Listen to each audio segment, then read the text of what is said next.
because I see so many people trying to do sports, but keep doing the sport that they don't like, going to the gyms. For some people, it's not interesting. Even when we talk about motivation, this is something really useful, but no one has the motivation to go training every day.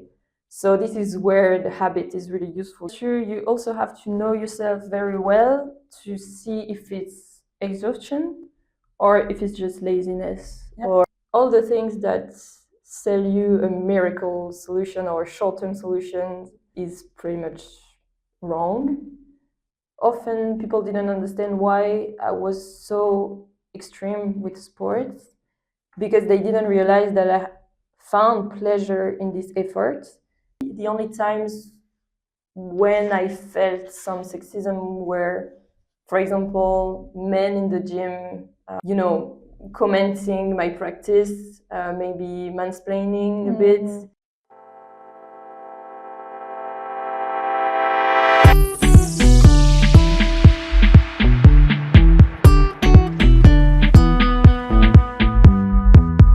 Hi everyone, welcome to Coeurtisol, the podcast that puts you in the shoes of a member of the European Parliament and that tackles topics that are close to your heart and tend to raise your cortisol level. I hope that you had great end of year celebrations and that you are ready to make 2025 delightful.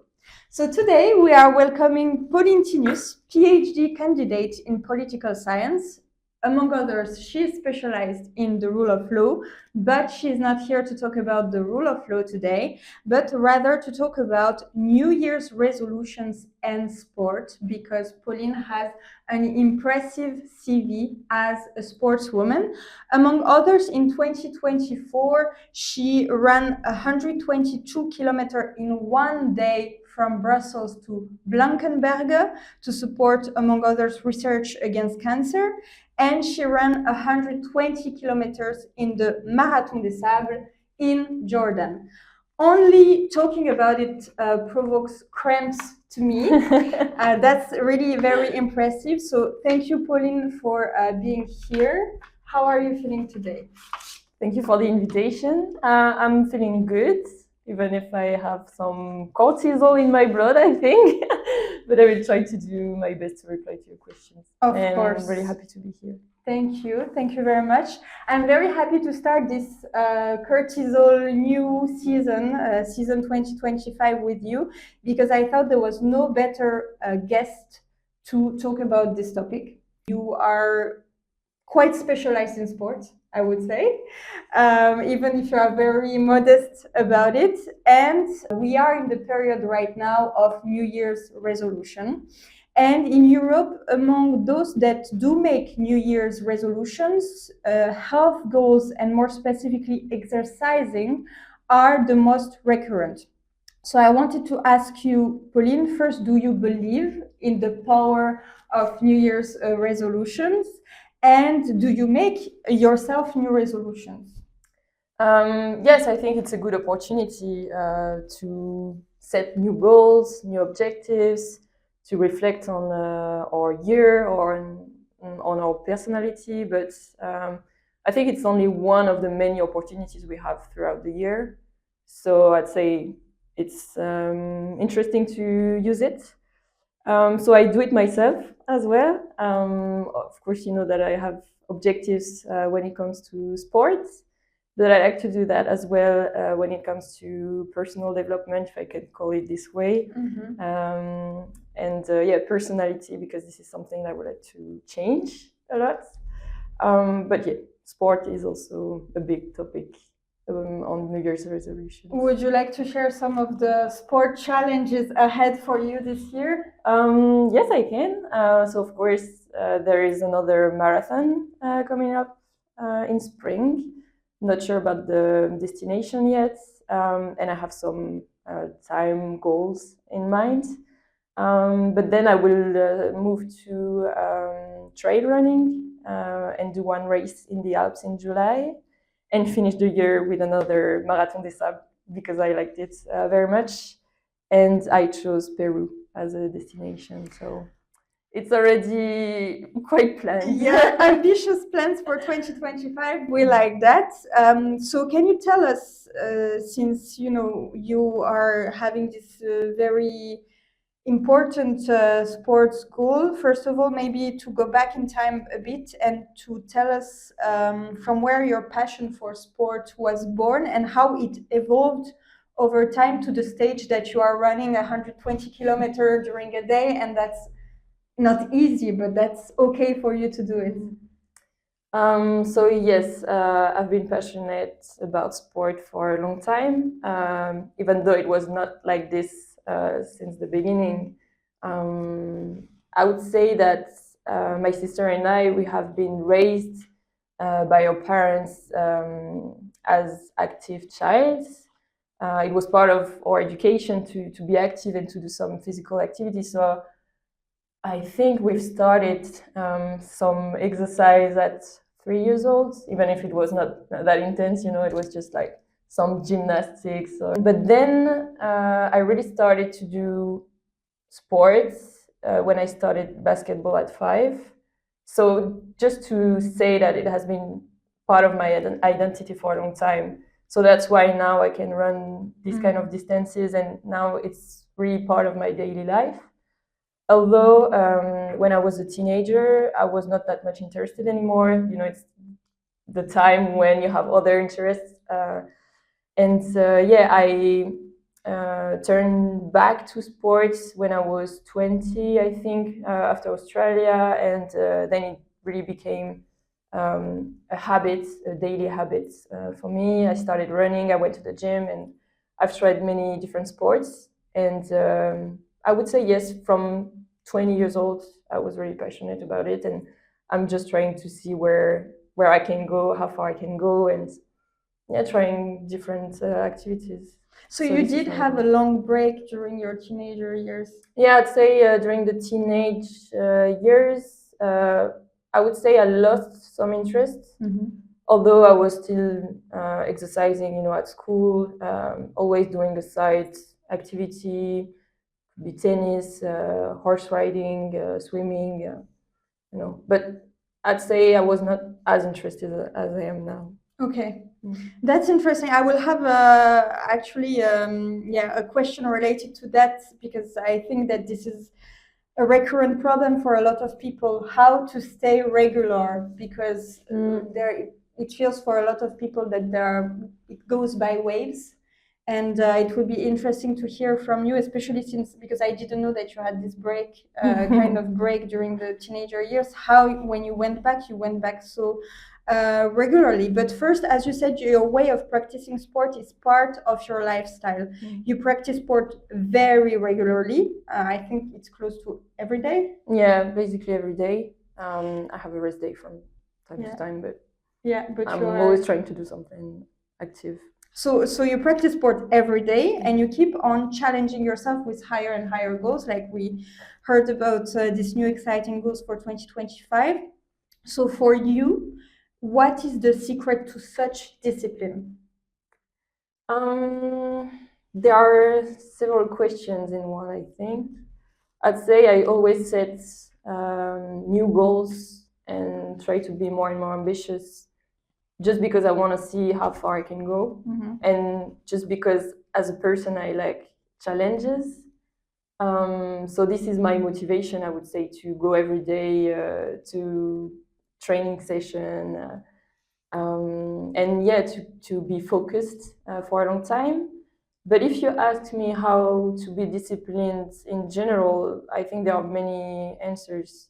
If it's for someone who is watching, I would say to do something that they really like, because I see so many people trying to do sports but keep doing the sport that they don't like, going to the gyms. For some people it's not interesting, it's inside, it's very repetitive. So maybe try something else like tennis if you need a game aspect.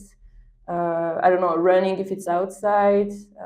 There are so many different activities you can do. Even walking is a really great activity. So that would be one aspect, one really important aspect, because if you don't like it, then you don't have motivation to go training. And then maybe doing baby steps. You don't have to run a marathon or to train for a marathon to be a runner. If you just set a goal, like my mother, for example, she wants to do her first marathon, and I told her, okay, these months, this first month, just go 2 or 3 times a week and just keep this habit for a few months, and then you will start an actual prep for your marathon. But yeah, you need to be progressive to reach Step that by kind step. yeah, to have this habit and discipline to keep showing up in the end. I would say that for other people. Yeah, and but I guess that even if you like you like a lot of sports anyway, but even when you like sports, you do have bad days. Yeah. So, for example, if it's not too personal, of course, how do you handle these bad days? No, of course, even when we talk about motivation, this is something really useful, but no one has the motivation to go training every day. So this is where the habit is really useful. If you decided that every day at, I don't know, 12 p.m. during your lunch break, you will go outside and do some activity, then it's part of your identity and it will be easier to show up. It's like brushing your teeth or taking a shower, you don't even think about it. And yeah, sometimes I don't want to go outside, or I feel tired, or I have a bad day. I try to be gentle with myself, which is quite hard sometimes. And I just tell myself, okay, just show up. And I try not to focus about the results, even if for me it's a bit of pressure because I like challenges, as I said, but trying not to look at the performance and just saying, okay, I know that this is good for me, so I will go anyway and we'll see. I give myself the right to stop. For example, even if after 5 minutes or 15 minutes it doesn't feel good, then I can stop. But sometimes you're surprised, you feel like it's a really bad day, you go, you show up, and then you have a really good session, and afterwards you feel really good. So it's a virtuous circle when yeah, you exactly. still decide, but I think the border is still thin between having a bad day and not make it like, well, procrastination thing that you think, it's a bit of a bad day, so I'm still not showing up. And then it gets worse because then also your self-confidence is dropping. But on the other side, this virtuous circle, when you have a bad day, you still force yourself a little bit, and then you're getting better. So I think it's also about identifying if it's really a bad day or if indeed you can do this little effort to make it better. Yeah, that's true. You also have to know yourself very well to see if it's exhaustion or if it's just laziness or lack of motivation. Of course, if you're burnt out, I would never advise to get even more exhausted. But if it's only about motivation, sometimes just trying and see if it makes you feel better or if it makes you feel worse, and then you just assess on the spot. So yeah, and continuing on this topic, for you, so you said it started in your childhood, even though you had this little break when you were a teenager, although you still got in touch with a certain kind of sport. But do you think that somebody who would start later on in life to practice sports and who would like to practice this sport with such discipline and regularity like you do, can people do that any time in their life? And if yes, what would be your pieces of advice to these persons that didn't have this thing in childhood from the beginning? So maybe I can start with some statistics because I said that I slowed down when I was a teenager, but I learned that actually women tend to slow down or even stop sports when they are maybe 18, 20, when they start university, because then they have other activities that take up the space, or they feel like they shouldn't focus on themselves and focus on other people, or maybe on their studies or whatever.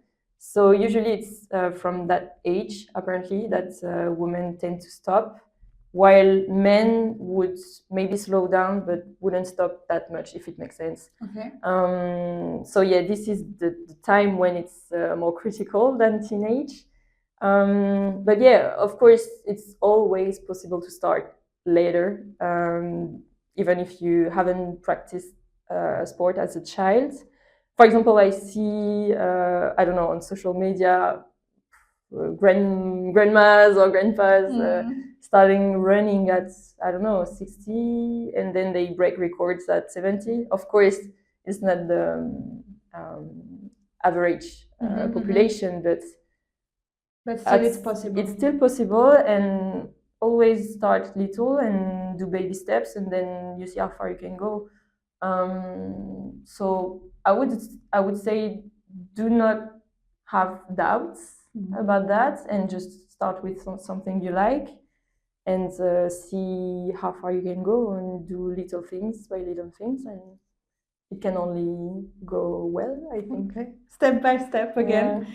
And also to go on, let's say, one of the important aspects of practicing sport, eating in a healthy way is complementary usually when you practice a lot of sports, especially when you want to see results on the body. But internet is full of contradictory information when it comes to nutrition. So for you, how do you found trustworthy sources when it comes to healthy food and nutrition when you do sport? And on the contrary, can you share what, according to you, are the biggest scams in sport? And I know I already had a discussion with you a long time ago about that. Really? So I assume you will talk about powders. You know, this thing you put, you can mix sometimes, you know, with nutritive, miracle aspects, etc. But I let you answer first. Maybe I see what you mean. No, I would say it can be simple when it comes to fake news or scams, as you said, about nutrition. I'd say all the things that sell you a miracle solution or short-term solution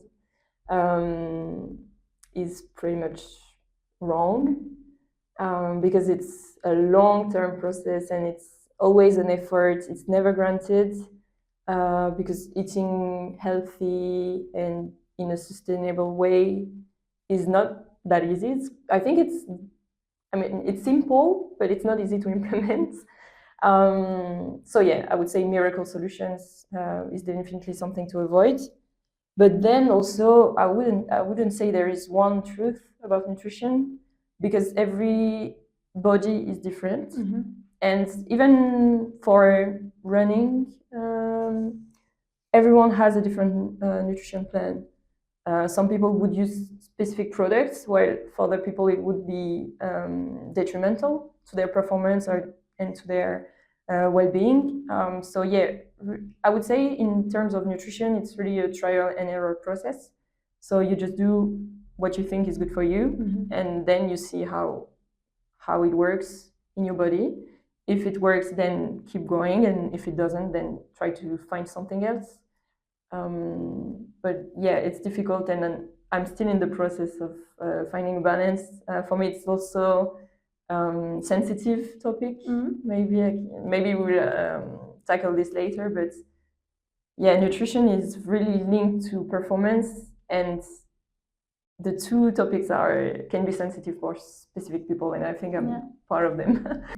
But I think this is also, you know, something I admire a lot is people practicing sport so regularly. Because I do sport, but I wouldn't say that I'm as regular as I would like to be. But it's true that the world also is full of temptation, and especially when you go to events and things like that, it's easy to, you know, whereas you want to run the day after, etc.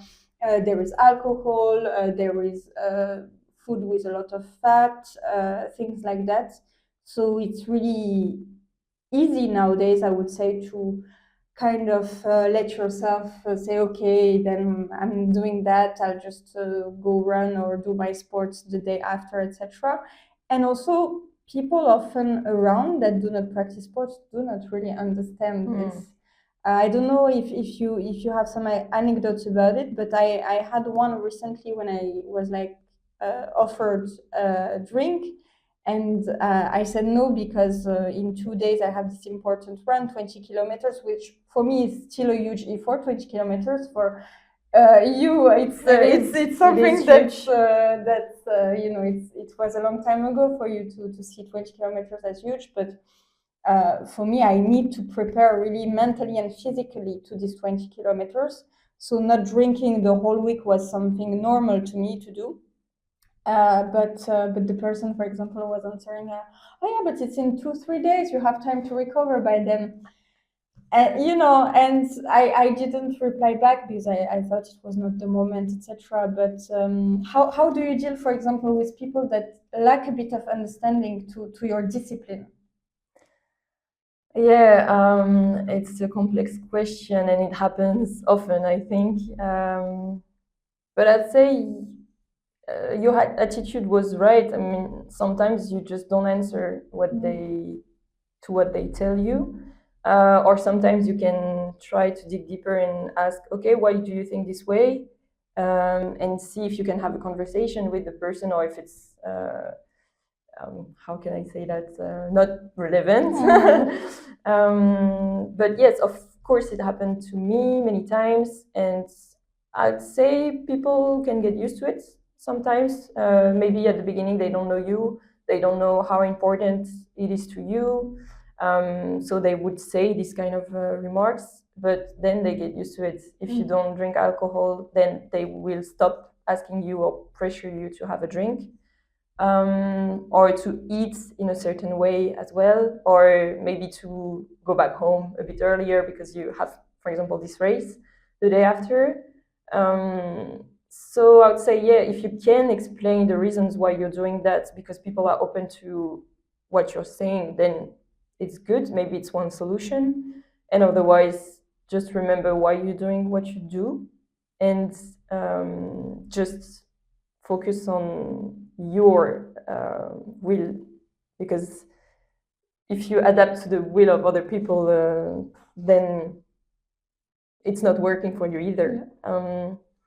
But at the same time, it's okay to have a drink or to eat a bit too much during a party, or go to the restaurant, maybe have a party before one race that you don't care that much about, because there can be this other extreme, to be too strict. And I think I've done that too often in the past. So yes, maybe try to find a balance between enjoying your social life and keeping that on one hand, and on the other hand, also knowing why you're doing what you do, why you are disciplined, and why you don't want to do certain things that other people are doing. Yeah, absolutely. And I really think it's important to stress these 2 points that you said: finding the balance, also not going to one extreme or the other, to preserve your overall well-being, but also reminding yourself that nobody will do it for you, and that you need to think of yourself. I think it's super important, because I don't think people mean bad. On the contrary, they want you to enjoy, etc. But they sometimes don't realize that you enjoy when you actually stick to your promise to yourself and to your well-being. So yeah, that's true. I felt like often people didn't understand why I was so extreme with sports, because they didn't realize that I found pleasure in this effort and in the gratification that comes afterwards. And maybe they only see the suffering aspects, which we all experience. And especially in the beginning, for example, when I started running, it was only about suffering. But then there was the positive aspect that came in, with the positive feelings and the reward, the performance, and everything. But yes, some people maybe forget that because they don't like it. So still continuing on this topic, we often hear that sports teaches great values. We talked about discipline, but there is also, respect, integrity. But let's be honest, sport is also a reflection of society, let's say. And there are sometimes discriminatory behaviors, sexist behaviors. And I was wondering, as a woman practicing sports so regularly and in competitions, did you ever experience such behaviors, such as sexism, whether in your practice, every day at the gym or in competitions? So maybe first I can say that I don't want to talk for every woman. It's just based on my own experience, and I guess I've been pretty lucky because I didn't feel a lot of sexism in the activities I've done. I would say maybe the only times when I felt some sexism were, for example, men in the gym, commenting my practice, maybe mansplaining a bit, trying to show me a move or an exercise. When you didn't ask. I didn't ask, and sometimes it's nice. I don't mind. It's just the way it was said that was very patronizing, maybe. Or maybe commenting something about my performance, like, oh, it's good what you're doing for a woman, or categorizing what should be a performance for a woman and what should be a man's performance. So this is the kind of comments that is more a problem of education, I would say, than a structural issue, in my opinion.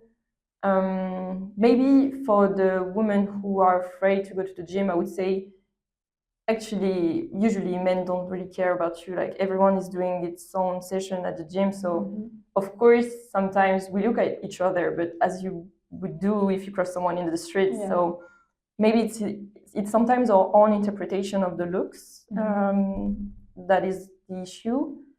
So it was just a small comment to encourage people to go to the gym if they want to. And then actually it was quite the opposite for comments about, for example, in running, usually people congratulate each other, especially in trail running, I would say, because maybe marathons are a bit more individualistic. So basically, usually the comments that I got about my performance were quite encouraging, and it was more about congratulating each other and helping each other in the process than judging each other. So yeah, my experience is quite positive on this. But then I wanted to ask you also if, on the contrary, if you feel the same vibe with women at the gym or in competitions, do you women's planning to you, or is there more sorority? Yeah, I would say it's more about sorority. Really, as I said, congratulating each other, giving advice to each other, maybe helping also in the training process, not diminishing the results of anyone.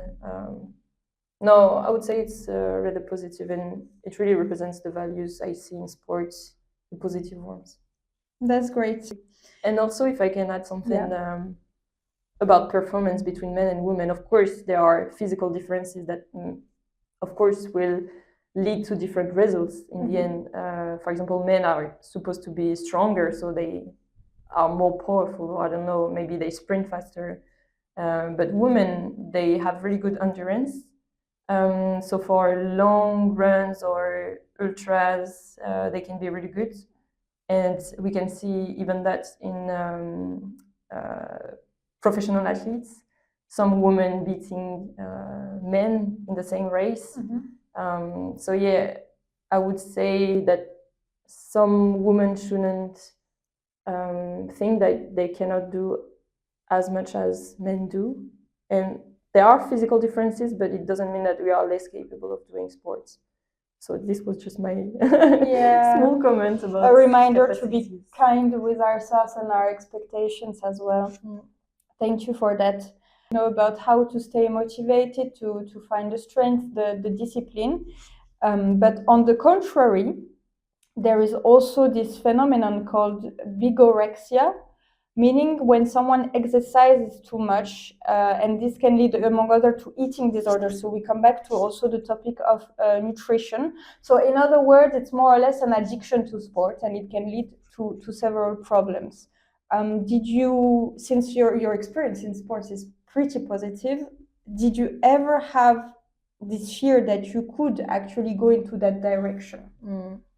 But if I'm honest, I can directly say that I think I experienced this addiction to sports and this sort of eating disorders. I don't want to say that in a completely certain way, because I don't have any diagnosis. I don't know. Maybe these are specific diseases, and I don't want to mix everything. But there's definitely something that I have to work on when it comes to sort of addiction to sports and some eating disorders related to the performance aspect and maybe the look as well. I think everything is quite mixed. So yeah, I would say that everyone should be careful, especially maybe extreme personalities or obsessive personalities. These are big words, but I think we know ourselves, and you know if the problem is more to go to the gym or to do sports and to eat well, or if the problem is when it's a bit too extreme and you are being too strict. So I know that my category is more this one. So yes, definitely, I see myself in that, in these troubles. Do you manage to find support then when you feel that indeed you are going into that direction? That instead of resting, you still go and continue this practice, and I guess you cannot stop. It's just an automatism. Yeah. So I realized that it was going a bit too far when, for example, one day I couldn't exercise, or one day I couldn't control the type of food that I was eating and everything. And it made me feel stressed, anxious, bad. And so basically it had an impact that it shouldn't have. And yes, I'm trying to find solutions. Maybe I try to talk about it as much as possible, even if it's not easy to say, because it feels like a weakness or a disorder, It's not easy to say that you have one. And also, if I may, I guess that it's particular because people are used to other types of disease or disorder that are much more accepted or recognized in society, which can be the opposite, for example, obesity or things like that. But saying that I have an addiction to sports, I think maybe there's more stigma around it. It's less known. And beyond that, it's also a bit shameful to say that, because it feels like you're creating problems where there is none. Of course, we can debate about it. But yeah, it's not easy to assume and to tell.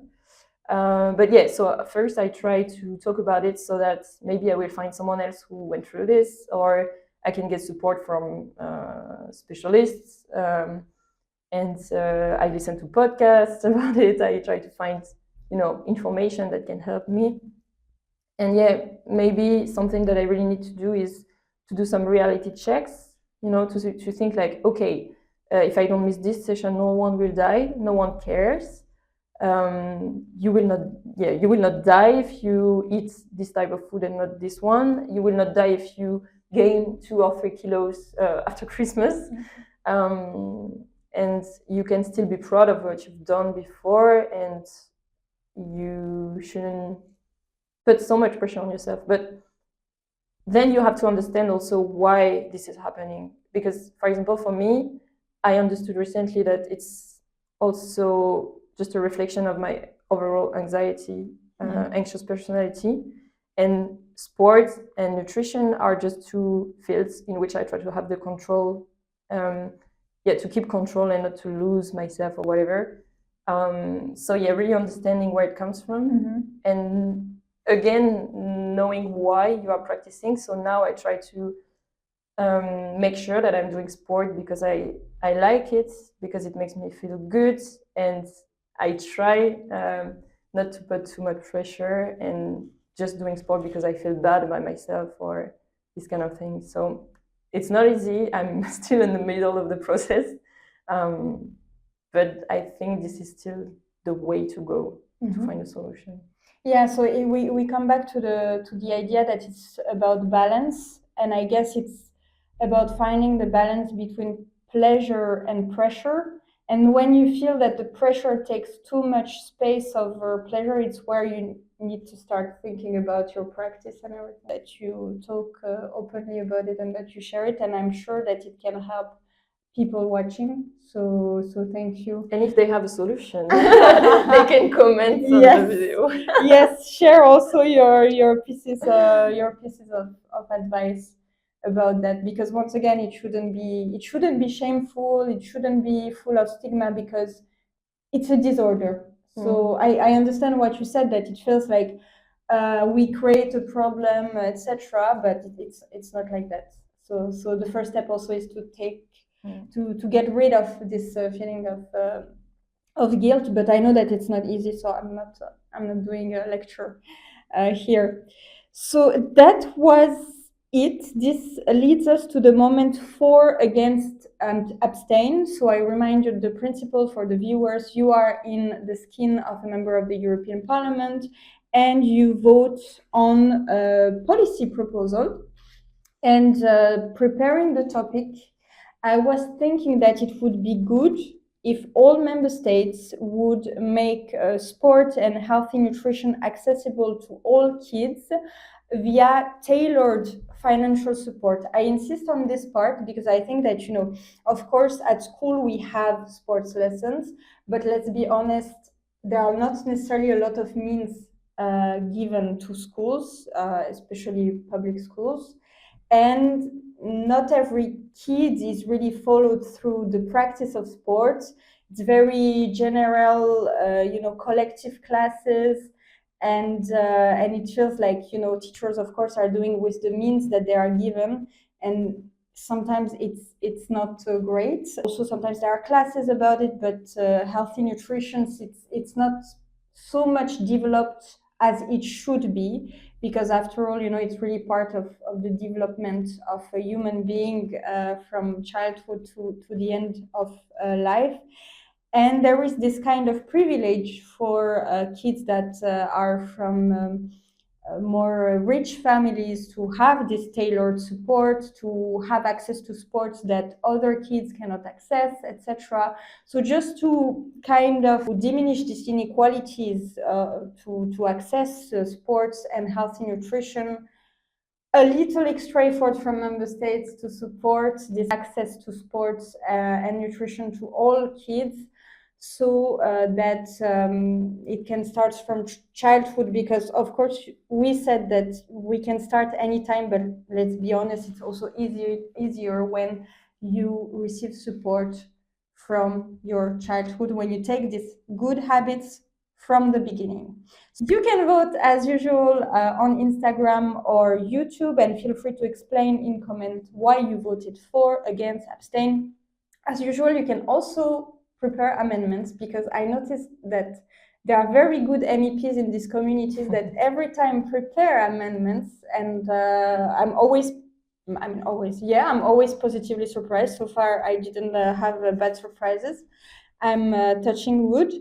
Pauline, thank you again for answering all the questions with such honesty and vulnerability in some way. And it is time now for you to have your decortisol moment. So I think you know already the principle. First of all, I'll let you pick a color. I'll choose green. Green, okay. Then I will ask you to pick a number between 1 and 10. 9. Ooh, 1, 2, 3, 4, 5, 6, 7, 8, 9. And now to pick a color among the four of them. This one. This one. So the pinkish pinkish color, which leads us to the question number 7. Yeah, it's a long treasure it's a hunt. long process. Yeah. Question 7. Who is the most interesting person you have ever met? That's a tough one. So I would say Lucy Davis, who I met in May at the marathon in Geneva. I've been following her on Instagram and YouTube for a long time, a few years already.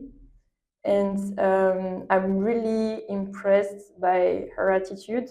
She has been doing sport as she was a competitive swimmer for the UK for a few years. Her dream was to go to the Olympics. It didn't happen. I don't know why. And then she switched to gym, high rocks, and running. And I'm really impressed by her discipline. She's next level. Like, I know she's going through different stages of life and she's going through some difficult times as well. But she keeps showing up and she has such a good mentality. And yeah, for me, what is the most inspiring is that even through difficult times, she has the right mindset, thinking, okay, let's go, let's see how far I can go, and we'll see the results at the end. She doesn't let pressure or fear stopping her. And she's really ambitious as well. So she's the most inspiring person and interesting person that I've met this year. And another woman that I've never met, but I could have. I will explain that to you later. But it's also a British athlete. Her name is Stephanie Joshi.